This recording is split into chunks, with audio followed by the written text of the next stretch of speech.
Chapter 6 Amazing Discoveries. I don't know how long I lay there, but I was awakened by a noise. It sounded like thunder or waves crashing on the shore of a sea. But where did it come from? I listened carefully, but heard no more. Then I heard a noise that sounded like a human voice. I could make out words. I thought I heard my name, and then the word lost. Was I imagining things? But no, I heard my name again. It was my uncle's voice. "Uncle Lidenbrook!" I called out. Seconds passed like years.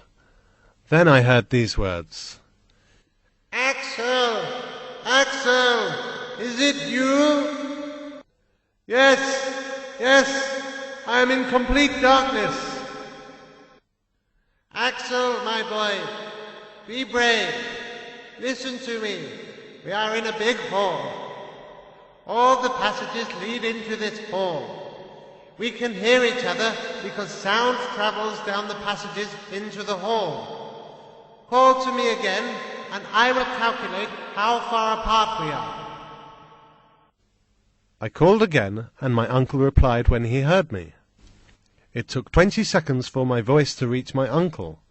From this, he calculated that we were 6 kilometers apart. "That's not so far," my uncle said cheerfully. "Walk down the passage, and we shall soon welcome you. It will not take long. On your way, my boy." I was filled with hope now, and I set off eagerly. But I was very tired. The slope was very steep. I started to slide down the passage. I went faster and faster. I could not stop. The ground disappeared beneath my feet. I was falling down a well. My head hit a sharp rock, and I lost consciousness again. When I awoke, I was lying against a rock. My uncle was watching me. When I opened my eyes, he gave a cry of joy. "He's alive! He's alive!" he cried. "Yes," I answered weakly. He held me in his arms. "My dear boy," he said, "thank God you are safe." My uncle told me to sleep. I slept for a long time. When I awoke, I wondered if I was still dreaming. There were no lamps, but there was light coming from somewhere, and I could hear a noise like the one that I had heard while I was lost. It was the sound of waves breaking on the shore of a sea. Where was the light coming from? What was that sound? I wanted to get up and explore.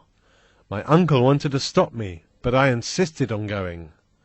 At first I saw nothing. I closed my eyes. They were not used to the light. When I opened them again, I was amazed. "The sea!" I cried. "Yes," said my uncle. "I have named it the Lidenbrock Sea." A great stretch of water lay before me. There was a beach of golden sand. There were waves breaking on the beach. The light was strange. It was cold and white, unlike sunlight or moonlight. There was a sky with white clouds. High above the clouds there was a roof of rock. We were in a huge cave. I walked with my uncle along the shore of this strange sea. There were towers of sharp rock in the water. Along the shore there was a forest of trees which looked like giant umbrellas. As we got closer, I saw that they were giant mushrooms. We saw other plants which were much taller than they were on the surface of the earth. My uncle was excited. "It is magnificent," he cried. "Look and admire, Axel. You will never see anything like this again." On the shore we also found the bones of animals which had long disappeared from the earth. We wandered for hours along the shore of this wonderful sea.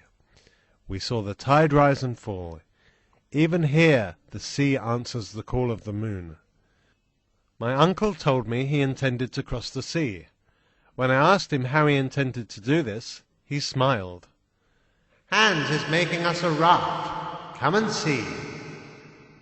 Hans had cut down some of the trees and had tied them together to make a raft.